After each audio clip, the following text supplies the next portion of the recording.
The thing about hot expeditions, about desert expeditions, that really takes you by surprise is how quickly it can go off the rails. When you're in the extreme heat, Yeah. it goes from good to bad almost instantly. In those moments when it's super difficult, I remind myself, hey, you know what? I chose to do this. That is Ray Zahab, extreme athlete, adventurer, educator, and RCGS Explorer-in-Residence, talking about his recent expedition running from the Pacific coast to the Andes through the driest desert in the world, the Atacama in Chile. I'm thrilled to have Ray as our guest on this episode of Explore, a Canadian Geographic podcast. Welcome to all you explorers out there, armchair and in motion. I'm your host, David McGuffin. Spring is here, allegedly. You wouldn't know it looking around the Gatineau Hills. Plenty of snow still.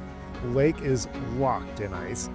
Many minus 10-degree nights in the forecast, and that is to be expected. It's March, and we are a Nordic country.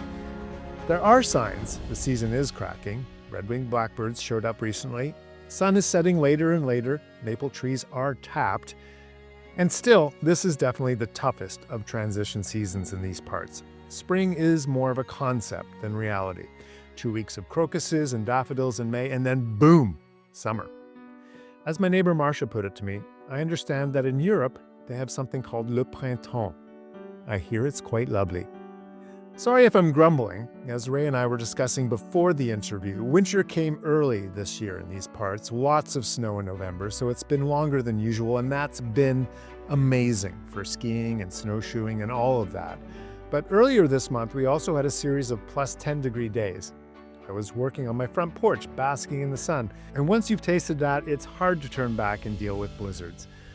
But we'll get there. We always do. Hakamemuk, as my Cree friends like to say, perseverance. So let's get to Ray, who's going to help us with our transition to summer by taking us across the Atacama Desert in February, the hottest month of the year in the Southern Hemisphere. Ray Zahab, welcome back to the Explore podcast. Always excited to be on the Explorer podcast with my buddy Dave. It's always great to have you on, and you may be our most frequent guest. I need to go back and double check that. But Which is ironic because we live in the same town, Yeah. right? So you think you would Yeah. like we would just hang out more times, Yeah. but we're both so busy, and this is how we get to talk. Yeah. This is what we do. This is what Right? we do. This is how we chat. We've been on a hot, cold cycle with you. I think we did Death Valley a couple of interviews ago, and then we were Ellesmere with you and Kevin Vallely, which was a lot of fun last winter. And now we're back in the heat.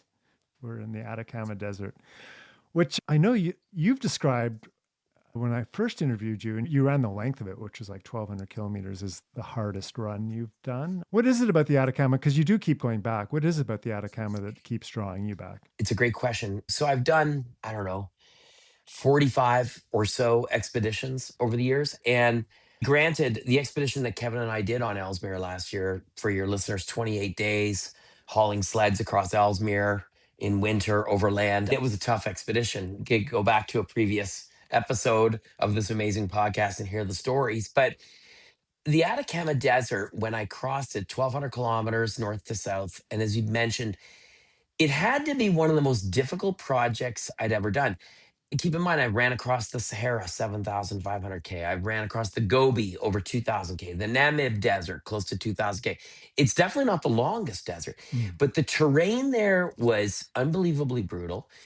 I went in the middle of summer, February. I was carrying pretty much everything I needed with minimal daily resupplies, which mainly consisted of water. And I was cross country whenever possible. The terrain was tough, the winds, the temperatures 50 plus degrees Celsius, a consistent, unbelievable dryness. It's the driest place on earth. And I don't know how bad it still is, but it's still pretty bad because we were burning to a crisp on this most recent expedition as well. But in 2011, I was like burned to a crisp, even wearing SPF 50 because the ozone layer, right? You know, the whole deal. So the UV was another factor. And then things like very difficult navigation because this is 2011. Pulling up Gaia maps was not an existent thing. So I was using paper maps the best ones I could find at the time, topographic maps, which weren't great. And so all of a sudden there's land features that weren't on a map because they were too small. Do you know what I mean? Topographically, but they're big when you're trying to cross the desert at 50 degrees Celsius and you're like, oh shit. And so you got to find your way around these. And so navigation, all of it combined together just made it very difficult. But why do I keep going back? Fell in love with the desert when I was there. There was something really amazing about this place that at one point in the center of the desert, nothing lives. It's devoid of life, more or less. I think they found some bacteria there or something like that in recent years. But there's literally nothing that lives there. But yet it's a beautiful place. And I thought to myself, yeah, I'll probably come back someday. And then having friends there, and then deciding what a great place to do a youth expedition with Impossible to Possible. So we brought a group of youth there. Then I went back guiding. Then I went back and did another. And one thing leads to another. And I don't know how many times I've been to Chile. I've been to the country of Chile dozens of times, Wow. dozens. But to the Atacama Desert specifically, I'll bet you I've been there 15, 20 times Yeah. over the years, including taking my daughters to the edge of the Atacama Desert on our own family adventure up near the Bolivian border and spending time with them out there. So a lot of trips. But the one trip that I had not done and something that I really wanted to do was cross the desert west to east in an interesting place. As we've already been talking about, I went north to south, but I thought I'd really like to go west to east. And I've done that in other places, Death Valley, most notably. I've gone completely from north to south of Death Valley. I've also gone west to east a few times in different locations, including the widest point. So I thought it'd be really cool to do something like that and combine it with a second trip that would involve doing something interesting with friends that live there, that I've collaborated with on past projects like I2P Youth Expeditions, where they've provided logistics and stuff. And so the idea came up that I do two expeditions in one. I would go self contained, meaning I'd bring absolutely everything I need to cross the desert from the coast of Chile on the Pacific coast up until I reach the Altiplano. Yeah. And then once reaching the Altiplano, my teammate, Stephano Gregoretti, and I also decided that I wanted to do it with my buddy Stephano from Italy, who I've done tons of projects with in the Right. past and desert projects with in the past. Oh, yeah, what a great project to do together. And then upon reaching the Altiplano, we would switch out. So we'd go from carrying all of our food supplies, camping gear, everything we needed to survive out there, with the exception of water. That's why I didn't say unsupported. If we were unsupported, we would have carried all of our water too. That wasn't going to happen, or filtered water, because there is no water out there. So we relied on cached water that my buddies from Chile were helping out with and setting up. So the idea was, upon reaching the Altiplano, we'd switch into expedition number two, which was meet up with our buddies. Like another buddy would join our team there, meet up with us. And then the four of us would climb Ojo de Salado, the highest volcano on Earth. But Stefano and I would continue. They'd go by 4-wheel drive to the furthest possible point they could on the volcano. But Stefano and I would continue in a continuous line from where expedition number one ended in the Altiplano. We would just carry on foot, but be supported all the way until we reached the volcano, right? And Cool. then Yeah. go up the volcano on foot. That was the plan. Yeah. Before Yeah. we get too far into this, let's break down the first half of it, right? So from the coast, and this is northern Chile, right? This is Yes. north of Santiago. Yeah. And it's about a 200-kilometer run. So the first part would be a little over 200 kilometers. Yeah. And over a little over 23,000 vertical feet of climbing. So you're getting up into the Andes, basically, right? Yeah. We started at sea level and we ended up at close to 4,500 meters or something. Yeah. But along the way, we're crossing over massive dune fields, mountain passes, and you're going up and down. So we gained 23,000 feet. So we gained, let's just call it 7,500 meters or something like that. Wow, that's impressive. Yeah. And it looked like really rough, really rough terrain. It was insane. Yeah. It was super, super gnarly. And our goal in going self-contained was, we have a lot of desert experience. And remember, February in the Atacama Desert is peak summer. It's like July in Canada, right? And so it's the hottest time of year. So what kind of temperatures? I think inaccurately on our devices, in the hottest part of the desert, which of course is once you leave the coast and you get into the dunes, about 45 degrees Celsius. Whoa. Which I've been much hotter, Yeah. but it felt incredibly hot because the weight of our packs, even though we were going light, we were still heavy. And the terrain was very soft and the wind was unbelievably hot. So it And was dry, sitting, right? And that every must one be of just these sucking moisture out valleys. of you. Yeah, Yeah. every one of these valleys we dropped down into, it was like going into, it was like when we step into our saunas.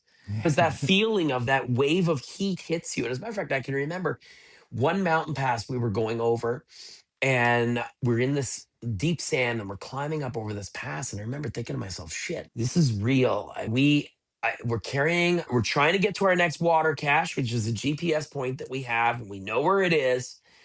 And we're an eventual road that leads to a mine up there. The guys had dropped water like that was one of our cached locations.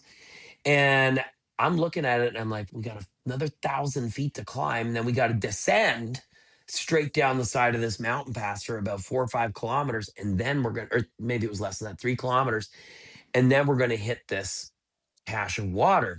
But do we have enough water to get there? And it sounds like it's not that far in that extreme heat. And I've learned this in these deserts, never to take it for granted, because I get the question, the age old question, what's more difficult?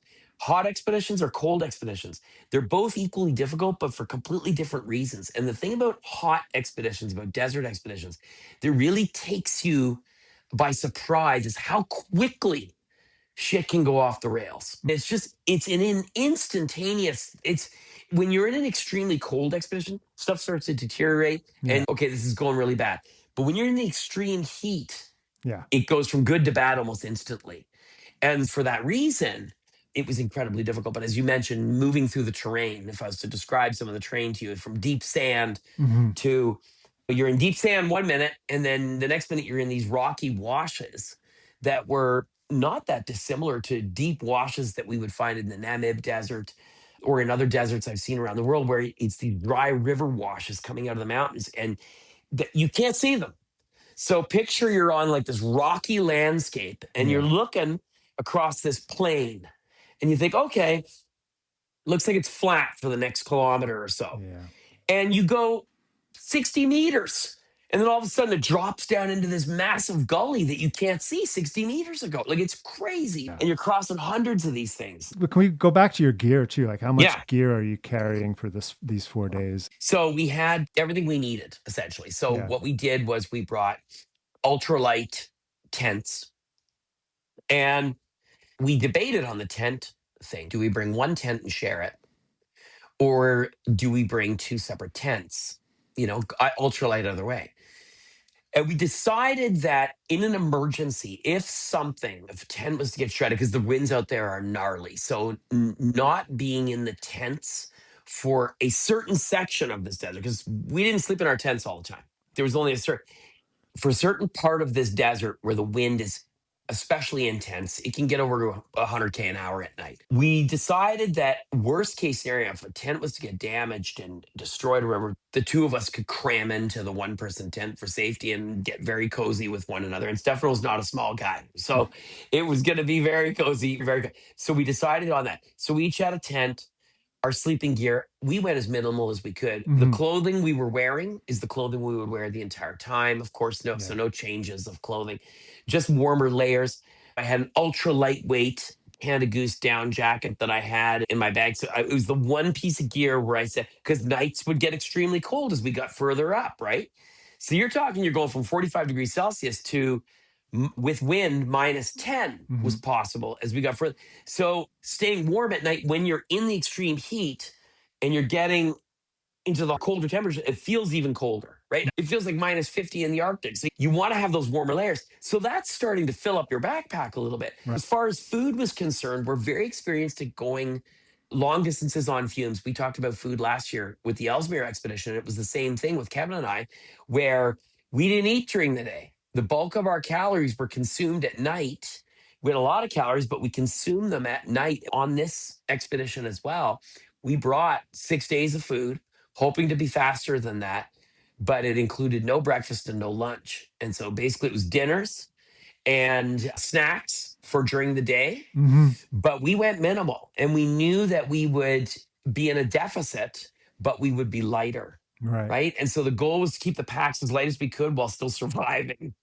So why'd you land on dinner? Everyone talks about breakfast being the most important meal, sort of thing. Like, what? Because you're stopped, Yeah. and you can actually, when you're pushing your body in those extremes of heat and elevation and terrain, what I have found over the years, this is for me personal observation, is that caloric uptake is especially effective when you're not moving anymore. Huh. And so, first day, yeah, okay, you don't feel so great. You're sitting there and you're cramming all the food into you at the end of the day when you stop. But by the second day, your body's processing through it. By the third day, your body's kind of figured it out that it needs that calories. And then you're eating, go to sleep, get Yeah. up super early the next day, start again. Coffee, we'd have coffee in the morning because we're not doing anything without coffee. We brought little packets of coffee in these little, tiny little coffee maker, and we'd have enough coffee for a cup each. And we had these little olive oil packets. Olive oil went into absolutely everything we ate Right. to amp up the calories. Similar concept to what you and I talked about last year with For Ellesmere. Ellesmere, yeah. And so we'd start out the morning with a ton of olive oil in our coffee. That was breakfast essentially. When you go out on these, like the day before, or the couple days leading up to it, how do you feel? Are you nervous? No, I feel stoked. I love this Yeah. stuff, right? I've been around a long time. I'm not getting any younger. Been around a lot of years. And so over the years I've learned through setback, close calls on expeditions, going through blood cancer, all these things that when we choose to do things that are challenging to us personally, it's a gift to be able to do them. It's not a negative per se, Hmm. right? So the fear in some ways, I have a certain amount of fear from a perspective of respect for the Yeah. environment that I'm going into and the things that I'm going to do. Right away, there's I don't want to say it's an apprehension, but there's this part of me that's okay, wait a second. I really got to take this seriously, one step at a time, not in the bag, always learning, and let's just go at this slowly. But at the same time, the fear is more excitement and stoke to get out there and do these things that I still get to do after all these years. And a follow up question that I get is, what do you think about when it's really difficult out there? I think about the fact that I chose to do this, right? And it flips the switch on the mindset of, oh, this is so hard and blah, blah, blah. Of course, it's going to be hard at some points, but that's what you signed up for, right? And so in those moments when it's super difficult, I remind myself, hey, you know what? Like I chose to do this. I didn't, it's not going through chemo. You don't choose that. It just happens. And then you figure it out and you get through it. Even that process that I went through, I was talking to somebody about this the other day. That was both the most, the worst and the best thing that ever happened to me in my life because at the same, it taught me again a reappreciation, a reset, right? Of things. And at the risk of sounding cheesy and corny, and like I try not to feel sorry for myself, Yeah. right? When you're feeling like shit out there because you chose to be out there. Right. And instead you look around, you're like, oh my God, look at where we are. There's a reel on my Instagram page. And I took this tiny little palm-sized drone. It's amazing what technology can do now. Yeah. And I had it in my backpack. I was willing to carry that. I'm going super light. I'm not eating breakfast, but I'm carrying this little drone. And I really wanted to get shots of what it looked like out there because I knew it would be amazing for people to see the Hmm. terrain. And we put that drone up just to get the shot of these sand dunes. And I said to Stefano, yeah, man, tough day, but look at where we're standing. Yeah. This is Yeah. incredible, Yeah. It's right? just a stark So, beauty. anyway, Yeah. it's the beauty of adventure, Yeah. right? That's what adventure does. It Yeah. gives you. Yeah. You mentioned earlier, like how little life there is in stretches of the Atacama. Is that true where you were this time? We were in this. We were in the southern terminus Yeah. of the Atacama Desert, Hmm. so about as furthest south as you can get. Yep. So we were about 100 kilometers north of the southern terminus of the desert. So it was very diverse, very biodiverse. Like it started out coastal, so everything that you can imagine along the coast: seabirds, plants that live because of the moisture. I'm sure you've heard of the flowering desert in the Atacama Desert. Yeah. That's not too far from where we were because that moisture comes in.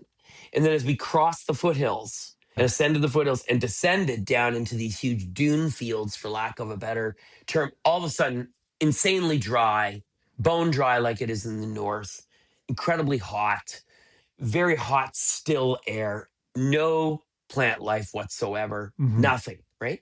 And then after a period of time, I can't remember, at least a day and a half, then we got into that rocky terrain that I talked about with those washes. Hmm. And all of a sudden it's like it almost looks volcanic, although the origins of it I'm not sure are, but it looked like that. It was very rocky. Everything was Yeah. rocks. Again, still very little vegetation, but huge amounts of salt as well around, very salty. And then that gave way to the higher desert where you started seeing the plants again. And as we got closer to the Altiplano, it was a mix of everything. You got sand, rocky terrain, but then areas where there would be tons of plant life and then insects.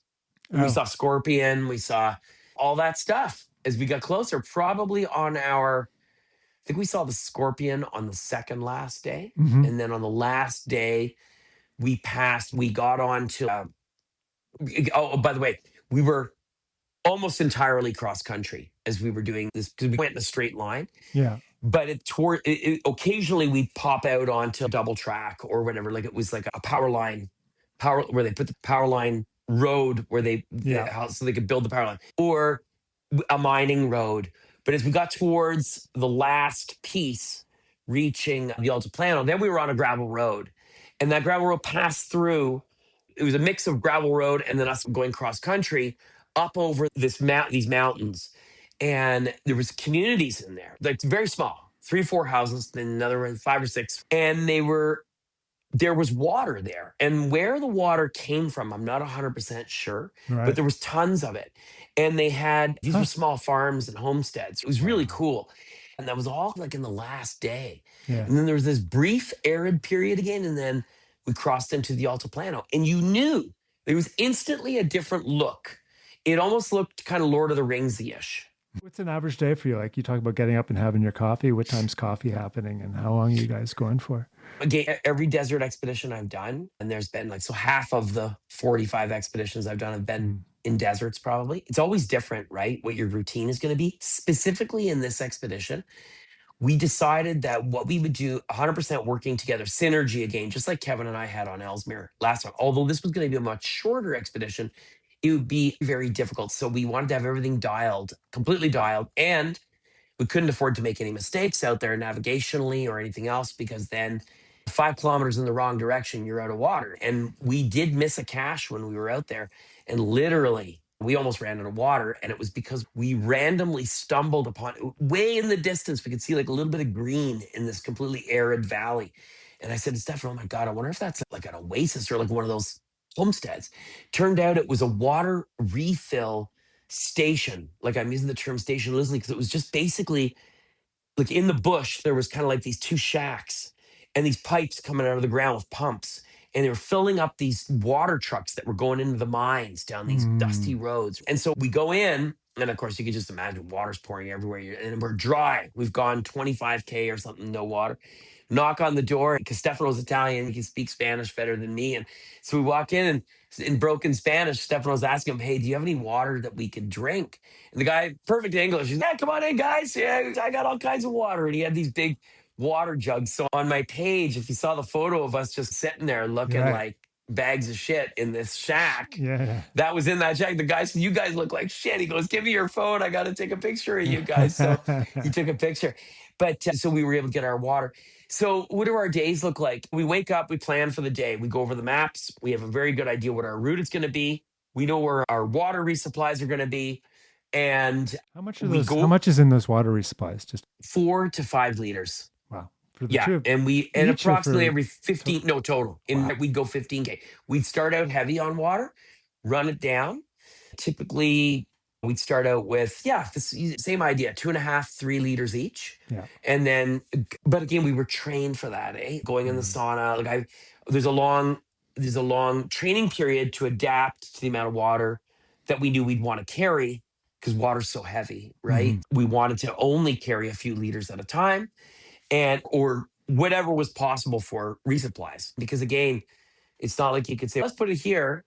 And it's just your mountains and sand dunes. And so when the guys were setting caches, they can't set caches way out in the sand dunes.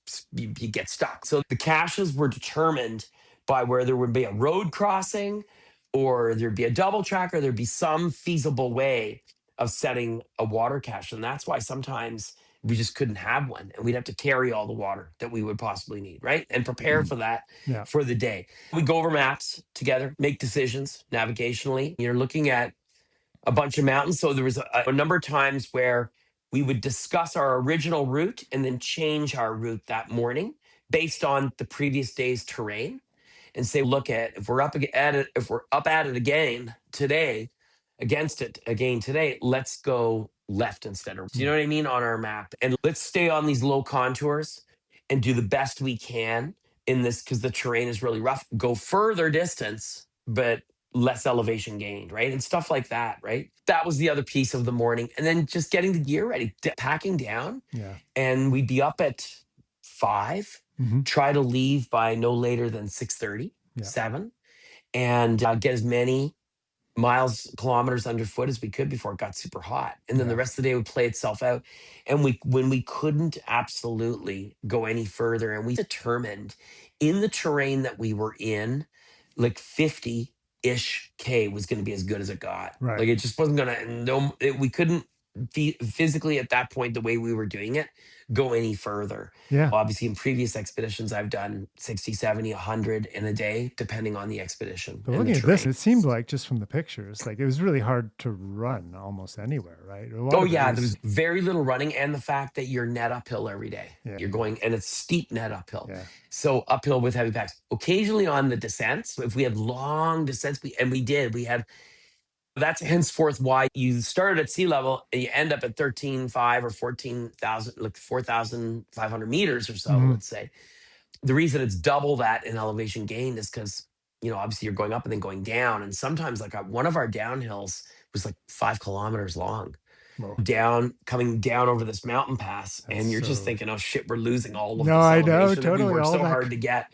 But we were also able to run down that. Yeah, yeah. So it's like there's a few times when you actually felt like you could run. So it sounds like you guys nailed it though, right? It was like 50K a day, and you did those two. It was like, there was a couple of lower mileage days, but yeah, all in all, we nailed it. We had 6 days of food and we were done in 5.5 days. So we were totally pumped about that. Yeah, We thought it was going to be a lot. In the first couple of days, we thought, oh my God, we don't have enough food. We're yeah, gonna have to ration out yeah. because it's gonna take us 7 or 8 days. And then as expeditions happen, I think and that's you know every this, expedition ever, yeah. probably.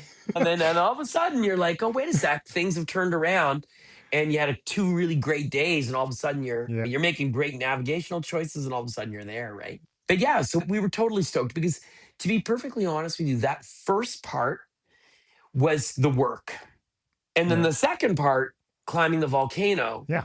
was supposed to be the fun, Right. right? And getting to hang out with these guys and really good friends of mine from down there who I've known for years now So these are and Chilean continue to work climbers, or with. what's their deal? Yeah. Yeah. So one of my buddies, he's a geologist down Hmm. there, but also climbs Yeah. and works in logistics. And we met because of logistics for Impossible to Possible Youth Expedition. Yeah. We ran an Impossible Youth Expedition down there many years ago, and then decided to do a second one. Yeah. And then when we went to do the second one, we ended up meeting my buddy Andreas through friends, Hmm. and we instantly hit it off. And he comes from an ultra running family. His brother's Mm. a big time ultra runner down there. And he's a climber and all this stuff, and works as well geology in the mines, but also as a scientist. And so just a really rad dude. And so we became really good buddies. And over subsequent trips that down there with Impossible in different areas, working with them, and a couple of Capic One guided expeditions with my company Capic One, Hmm. we said, hey, you know what? I got this thing I really want to do. I want to go west to east across the Atacama. And we were guiding a youth expedition not far out of the region that Stefano and I crossed. Yeah. And I said, you know what? This is the spot. If I'm Yeah. going to go west east, like of the 1,200-kilometer long desert, this piece here has so much diversity, Yeah. especially as students follow my expeditions and Right. schools use the content. So I thought, especially for them too, like in that one video, that minute and a half or whatever on my Instagram page, there's so much different terrain. It's Yeah. crazy. Yeah. So we thought this would be the right spot. And so I said to Andreas, hey, and you know what? Since we're here, we keep on going and then we climb the volcano. And he's, yeah, man, I'm down with that. Like, let's do it for sure. Yeah. And he said, I'm going to ask a buddy of mine who's an expert in mountaineering and in that region and has been up that volcano 5 billion times. So driving the four-wheel drive, and my buddy Pablo, who also helped to set our caches with us, he'd be there too. He wasn't going to climb, but he just was going to be there. And then my buddy Andreas' dad was going to join us, who's a great guy. And so we'd have camp together, enjoy some great food, And Stefano and I would walk to the volcano, essentially trek to the volcano, meet up with the guys at night because it was only another 80 kilometers after the end of expedition number one. Hmm. We figured, well, we were getting higher in altitude. We'll use it as a chance to acclimatize. We'll do 20, 25K a day, get to the base of the volcano, and then we'll do the last, whatever, 28K to the top of the volcano, more or less in a long day of Yeah. 36 hours or something like that. And that was the plan. But I'll tell you what, waking up that morning and the boys are all there, the whole gang's there, and Andreas and Ismail's arrived, and Andreas's dad was coming in the next couple of days, and it's like, hey, guy, where do you want water? We'll see you in 10K. You know what I mean? Like the backpacks weighed nothing, Yeah. no gear in the back, just down jacket, down pants in case the winds picked up, and a little bit of food, and off we went. And so it was fantastic. So you're taking off from what, it's 4,500 meters? Is that what you're saying, Yeah. roughly? Yeah. And you go up 4,000 meters or so, and you go up Yeah. and then down a little bit and then up again and Yeah. down, which is ideal, Yeah. which is ideal for acclimatization. Yeah. And to be honest with you, like I'd warned the guys at that point. I said, listen, I had blood cancer and it's a weird blood cancer that I have and attacks your red blood cells, and I've got them all back now. But I don't know what's going to happen at high altitude. So Yeah. I'm just telling you guys, like, out of the four of us, Yeah. it's going to be me that has to turn back with altitude sickness. So I'm just putting that out there right now. Yeah. And I want you guys to know, I don't care if we summit or not. It's more Yeah. about the journey. Yeah. It would be awesome. It would be a lot of fun, Mhm. but it's basically high altitude trekking. There wasn't going to be anything very technical. There's one little rocky part at the top of the volcano, but we were prepared for that. So I said, So but it's how this high is the top journey. of the volcano then? What is? How high? Yeah. 7,000 meters. Wow. Okay. So it's a good climb. It's high. Yeah. Yeah, yeah. I figure like if you get up to 6,000, you're good to go. And of course, I'm hypersensitive at this moment now to anything that I'm feeling, because now even though Stefano en route while we were in the self-contained piece crossing the desert, we did ascend high and then come down. We would always come down at the end of the day. Like we'd cross some mountains at 13,000 feet or, and then we'd come down. And then we'd be camping just by virtue of our route. You would more or less be camping low-ish, right? Yeah. Always above 3,000 meters, but low-ish as we got into the altiplano. Now we were like gradually ascending, and we're camping now 4,000, 4,500. I'm concerned about what my body's going to do because I don't know. It's been a while since I've been at these altitudes. And although I've done multiple expeditions post-chemo, I have not been at high altitude. It's the one thing I've done. Extreme heat in Death Valley, the July trip, extreme cold unsupported in the Arctic. I've done other adventures and stuff, but the one thing that I hadn't done was high altitude. So I didn't know what was going to happen. So as we were making our way, there was one camp, and we're Mhm. just in this random spot because all the camps were just random spots. And I woke up in the morning. I was like, oh my God, I feel like crap. Like I had a headache and Oh, I wow. felt bloaty. And I'm like, oh boy, here we go. And so I said to Stefano, I said, oh man, I don't know if I'm going to be able to walk today. I feel like crap. And he said, let's get some coffees going and see. And now, of course, we're completely supported. So we've got a big coffee press. So it's unlimited coffee, right? So we're pressing up the coffees and I'm drinking the coffee. And within like 45 minutes of drinking my coffee, I feel fantastic. I Yeah. feel like everything's perfect. So off we go. And now I'm starting to feel really good. All the inflammation in my body felt like it had left. There's no more headache. We're ascending and we set the next camp. And we're set camp on the side of this random road. So we've gone cross country, 30K or so, Stefano and I, from last camp. And then we reach the next camp. Wake up the morning of that camp. We drink the coffee. I'm feeling good. We leave that camp. And we realize we're looking at our maps and we're like, hey, you know what? We're on this road. It's like broken asphalt and gravel until we reach this volcano. So it's the next 2 days are totally straightforward. This is awesome. So we're just like one foot in front of the other. Let's just get there. We said to the guys, we'll see you guys up the road about 20K. Let's just set camp there in 20K. What the hell, right? Okay, sounds good, boys. We'll see you there. So they take off in the 4-wheel drives and, you know, that they're gone. And then 20K later, we arrived there and we're like, hey, boys, yeah, set camp. And we're all getting ready now. It's nighttime. It's around 9:30 at night. And there's a headlamp comes from the distance. And Andreas says, hey, man, Hmm. Check this out. And this lady walks into our camp. Like it's 9:30 at night, dude. We're in the middle of nowhere. So there's nothing Yeah. 50K that way. And if you keep going 40, 50K northeast-ish from where we were, you'd run into Laguna Verde or that volcano. There Yeah. could be people, there's nothing really there. Yeah. So in the middle of nowhere, in this random spot, this lady walks into our camp and she's cold. You could see, and she was suffering from a little bit of altitude sickness, it appeared. Her words were a bit slurry and stuff, and she's looking for help. Yeah. And Andrea says to me, hey, we have a problem. You guys and Pablo, you got to stay here with her. Apparently, it's not just her. There's four other climbers, and they're all spread out, and they're missing. I said, what are you talking about? He's like, yeah, dude, we got to go. Ismail and I are going to head into the mountains. And Ismail has a tremendous amount of experience. This guy's a legendary mountaineer. Tremendous experience in search and rescue operations all through the Andes. He Huh. guides all around the world. This guy's heavily experienced. So he was leading. He's okay, this is how it's going to go down, guys. This is how we have to do this. And he went right into the mode of, search and rescue. And he'd also said, calling the Carabineros, the police, Hmm. down in Copiapó, which was 3-4 hours away, they could show up, but they're going to get out of their cars at 15,000 feet. You're at high Yeah. altitude, right? So Yeah. it's functioning in an even higher altitude because they would have to go up into these mountains. They said, we got to go now. Like, we got to go now. So Andreas and Ismail headed into the mountains with the best information they could get from her. What they got from her is that they were in Laguna Verde, that place at 40, 50K away, Hmm. and they wanted to climb that volcano. 200 tourists a year climb this volcano that we're heading towards, by the Hmm. way. They were acclimatizing, and they randomly came down this road and picked this random mountain. Hmm. They start out early in the morning, and then we show up later on in the afternoon. There could be no more random. It's just Yeah. Yeah. Incredibly the lucky. chances Yeah. of that happening. Yeah. Anyhow, she can't find the vehicle. She's got the keys. She doesn't know where the truck is. It's way out in the mountains somewhere. So Ismail takes all this information. So they go up into the mountains, and long story short, they end up finding everybody, gathering the group together. It took them a few hours, but they found everyone. Wow. And a couple of them were very ill. One in particular was very ill. They were unprepared with their clothing and everything else. They located the vehicle, brought them back to camp, filled them full of hot tea.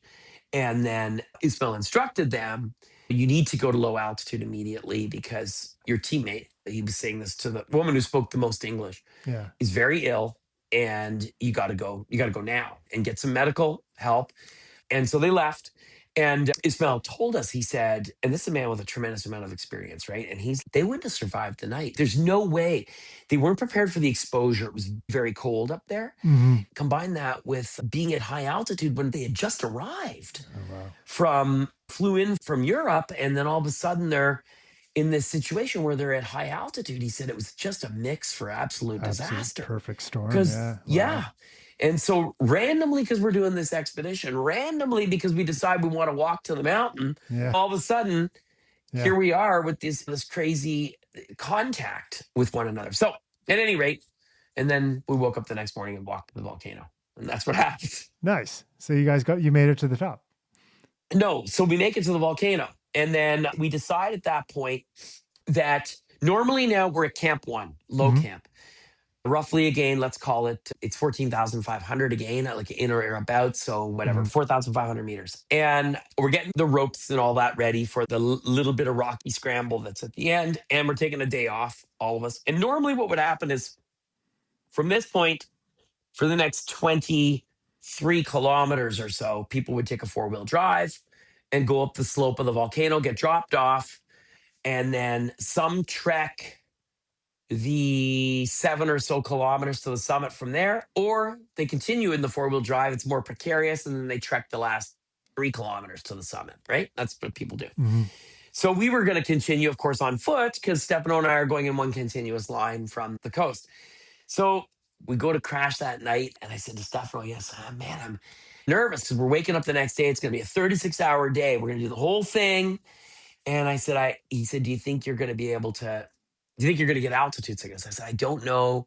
But based on what happened earlier, I am concerned about what's going to happen to me when we get higher. Yeah. We wake up the next morning, and this guy, Stefano, this guy lives in the mountains. He's in the Dolomites all the time. He's in the Alps all the time. Tremendous amount of mountaineering experience. Mhm.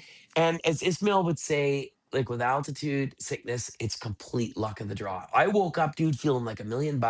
Stefano was as sick as a dog. I And from know. that moment until we reached 17,200, I think it was 17,100, 17,200, he was throwing up, unable to eat, Oh just a God. mess. And what I saw him do in that 22-kilometer stretch was just unbelievable. I've done so many projects with this guy, Yeah. but to see him dig so deep to and push himself physically so hard because he so desperately wanted to get up this volcano. Hmm. And we were meeting our buddies up there, and we got to the top, and he was just sick. And Yeah. in the irony of all ironies, I felt like $1 million. I felt like I was at sea level. So for me, I'm like, Yeah. I didn't give a shit if we went up any further. I'm just so stoked that the answer of Yeah. the answer to the post chemo question, how will I fare at high altitude, was answered. I Yeah. was going to do fantastic at high altitude. So from a personal perspective, but more importantly, I'm seeing one of my best buddies on the planet Yeah. suffering so greatly, and he's just trying so hard. He wants to because he's so tough. This guy, right? Like he's just tough. He's Yeah. the guy I went across Kamchatka with, if you recall that expedition, and that Sure. was no walk in the park. That I think expedition, he and then pulled you out of a river in Labrador. Was that that was him? he pulled me out of a river. I was like, dude. Like seriously, are you disappointed? I'm like, disappointed. How can I be disappointed? This adventure had everything. This was one of those times I wrote a social media post about this, that it's not always about reaching that goal, that specific end point. But truly, the old corny saying, it's about the journey, not the destination. That applied so much on this trip, dude, because we had a successful expedition ahead of schedule, did way better than we thought. We worked perfectly on the first expedition, got it done. Second expedition, in all of the randomness, we end up running into these people that are lost and are able to help them. And then we carry on, and then this crazy thing happens trying to climb this volcano. He's the one that ends up sick. And I said, this adventure had Yeah. it all. Yeah. It had everything. And so I said, let's just go down, see how you feel. And so we were there with the boys at the top with Andreas and Ismail. I said, boys, let's jump in the truck and go down. We went back down.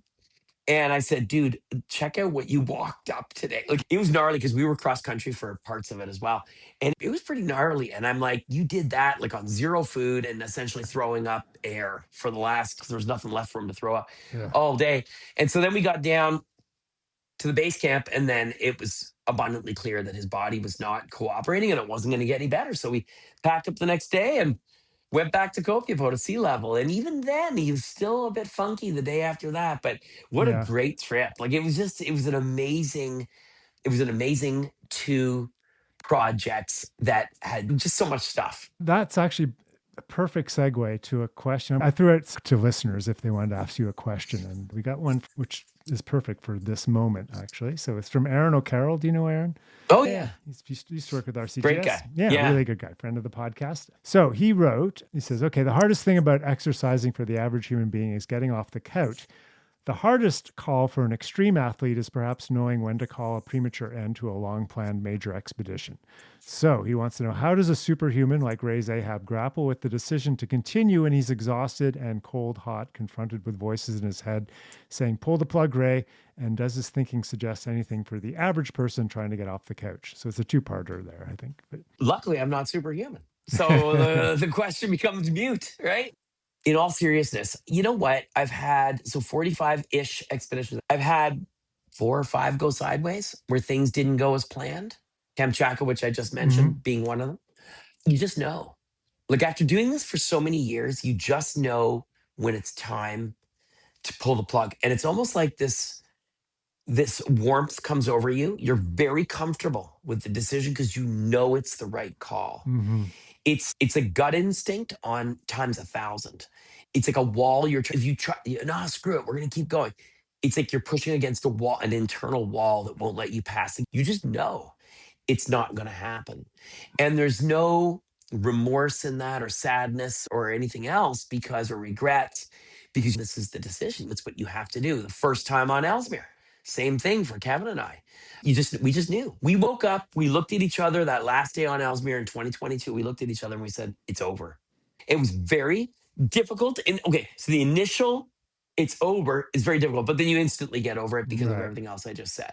Yeah. So And that's become I easier with time, is what you're saying, really. no, I think it's always been that way, to be Mm, honest with you. Or easier, more rational with time because you come to realize the stakes if you don't. yeah. The stakes are too high. And so I would say less than easier, more understood. You know Hmm. what I mean? Like Yeah. I know it sounds like saying the same thing, but it isn't. Like emotionally, it feels different. And you can always reflect on the things that went right. And on the things that went right, you do tend to learn things. Hmm. But with the things that go wrong, you learn the most. You learn so much. And in adventure and exploration, the growth periods happen when you fail. And it was a buddy of mine, he's a teacher. I think I even mentioned this on the last podcast. He's a teacher in the US. And he told me this acronym, and I thought it was brilliant. It's not a fail, it's a first attempt in learning. Ah. And I think that it applies so well to every expedition that doesn't go right because you pull from it factors and lessons that when you apply it a second time into a similar expedition, you're way more dialed. Case in point, Ellesmere 2022, Kevin and I go to do this thing. It was just one error after one thing that went wrong after another. 2025, we go back and we were so dialed when we went in. We were so prepared and we learned so much from the first trip. We applied everything to even the direction. In Mm. 2022, we were going south to north. Prevailing winds were coming from the north to the south. So 2025, we said, no, we'll go from north to south. Everything changed. And adventure teaches us, most common used word these days in the world, it gives us resilience. It teaches us that. Yeah. But adventure also amplifies and magnifies how lessons learned can be lessons applied and they can be solutions that work. And on an adventure, it's the best test of that because it's tying a knot wrong or tying the knot right. It's very cause and effect. Whereas in life, which is more abstract, it's harder to see the results of the lessons that you learn when you apply them forward. But as human beings, as we get older, we hope we learn shit, right? Like when we were kids, and someone older is telling us, listen, let me save you some time. And I'm going to tell you something right now. And you're like, this person has no clue what they're talking about. Then you become the age of that person. You're like, shit, there was a lot of what they said. And there's some wisdom in there. And in life, it's different. But expeditions are like life. There's just more magnification Yeah. of everything that you experience. Yeah.